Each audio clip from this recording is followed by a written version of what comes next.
Hi friends. So నిన్నైతే మేము మన డ్రాగన్ ఫ్రూట్ తోటకైతే వెళ్ళామండి. చాలా ప్రశాంతంగా ఉండింది. అండ్ అక్కడ ఎలా ఉంటుంది ఏంటి చూడడానికి వెళ్ళాము. అండ్ ఇలా వస్తాయండి డ్రాగన్ ఫ్రూట్, చిన్నగా ఉన్నాయి. అండ్ ఇంకెక్కువ చూపిద్దాం అనుకున్నాం కానీ అక్కడ మార్నింగే వెళ్ళిపోయిందంట స్టాక్ అంతా కూడా. సో ఇలా ఉందన్నమాట, నీట్గా అరేంజ్ చేసి.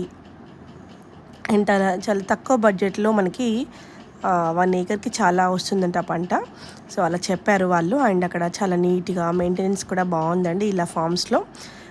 యాక్చువల్గా ఎలా ఉంటుంది చూపిద్దాం, చాలామందికి ఐడియా ఉండదు కదా. సో అలా చూపిద్దామని వెళ్ళామన్నమాట దారిలో వస్తుంటే. సో ఇలా ఉండిందండి డ్రాగన్ ఫ్రూట్స్ అయితే కూడా. అంటే చాలా మనకి హెల్త్ కూడా చాలా మంచిగా హెల్ప్ అవుతాయి కదా, ఇమ్యూనిటీ పెంచడానికైనా కూడా ప్రతి దానికి మనకైతే చాలా హెల్ప్ అవుతుంది డ్రాగన్ ఫ్రూట్స్ అన్నీ కూడా. సో ఎక్కడ దొరికినా మీరు కూడా మిస్ అవ్వకండి, తెచ్చుకొని తినేసేయండి. సబ్స్క్రైబ్ చేయండి.